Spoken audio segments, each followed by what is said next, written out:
peringatan kepada kita dua hal. Yang pertama, jangan suka pamer atau sombong. Satu itu. Kedua, bagaimana Tuhan Yesus mengajarkan soal ketulusan bukan banyaknya jumlah, namun keberanian untuk merelakan.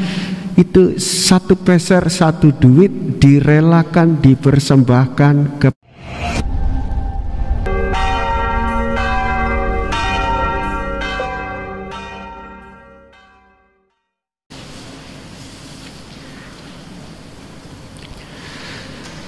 Bapak Ibu Saudara saudariku yang terkasih. Melepaskan sesuatu yang kita miliki lebih banyak itu tidak akan sulit, karena kita punya banyak. Tapi kalau itu satu-satunya, itu akan terasa berat. Namun tak sedikit kita ketahui bersama dalam hidup, memiliki banyak pun berat untuk diberikan, bukan hanya satu-satunya. Kita bisa cek, kalau dalam seminggu, kalau orang tertib dalam berbusana 7 pasang busana, kita bisa lihat lemari kita yang pas 7, toh kita setiap hari bisa berganti busana, cuci, lalu yang satu dipakai sehari kering, besok lagi dipakai bergantian. Satu hari pakaian A, hari kedua pakaian B, hari ketiga pakaian A.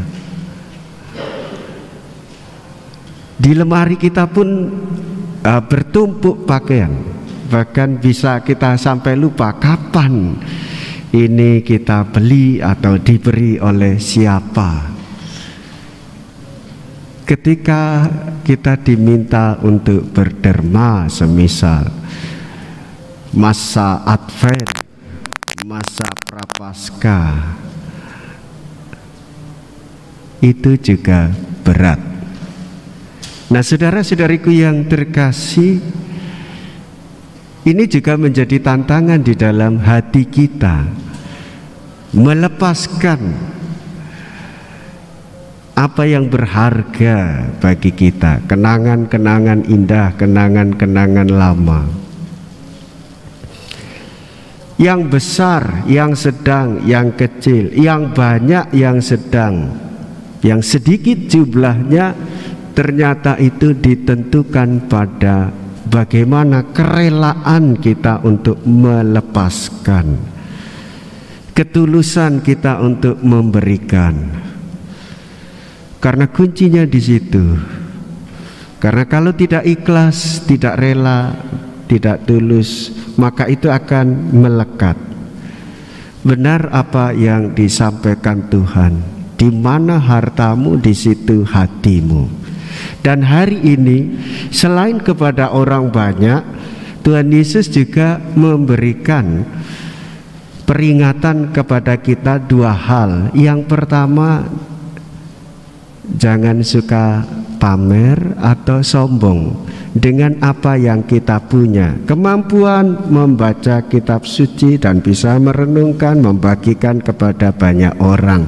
Punya banyak waktu berdoa dan tidak boleh dipamer-pamerkan. Artinya dari dalam hati. Satu itu. Kedua, bagaimana Tuhan Yesus mengajarkan soal ketulusan bukan banyaknya jumlah, namun keberanian untuk merelakan. Itu satu peser, satu duit direlakan, dipersembahkan kepada Tuhan. Setelah itu, tidak tahu bisa makan atau enggak. Sedangkan di dalam tradisi Yahweh itu, Bapak Ibu saudara-saudariku yang terkasih, perempuan tidak mendapatkan tempat. Dan Tuhan Yesus mengangkat kita ini secitra, segambar dengan Allah, sepadan, kuatnya sama, tangguhnya sama, pelayanannya sama, tidak dibedakan laki perempuan, tidak dibedakan tua muda ataupun sedang-sedang. Saudara-saudari, memberikan apa yang kita punya itu menjadi persembahan hidup dalam ketulusan kepada Tuhan.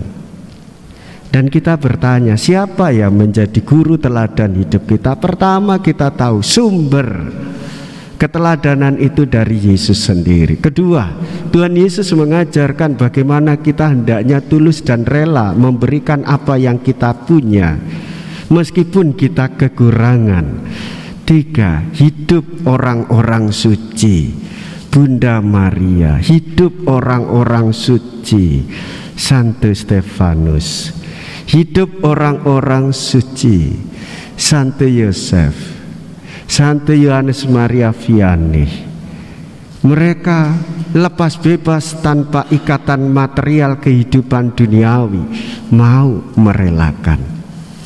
Nah, saudara-saudariku yang terkasih, ada banyak hal yang bisa kita berikan sebagai persembahan hidup kepada Tuhan.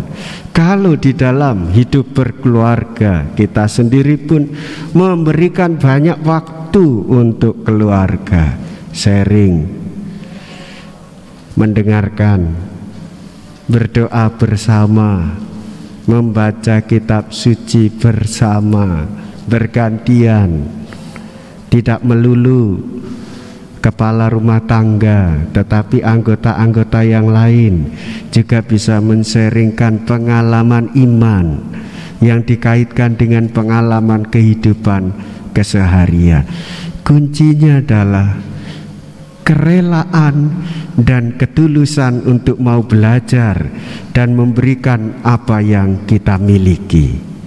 Saudara-saudariku yang terkasih, Tuhan Yesus sudah mengajarkan itu menjadi sukacita bagi kita melalui semangat hidup teladan si janda miskin itu. Jika ia bisa, sudah barang tentu kita punya keyakinan kita pun bisa melakukannya. Tuhan Yesus memberkati kita semua. Amin.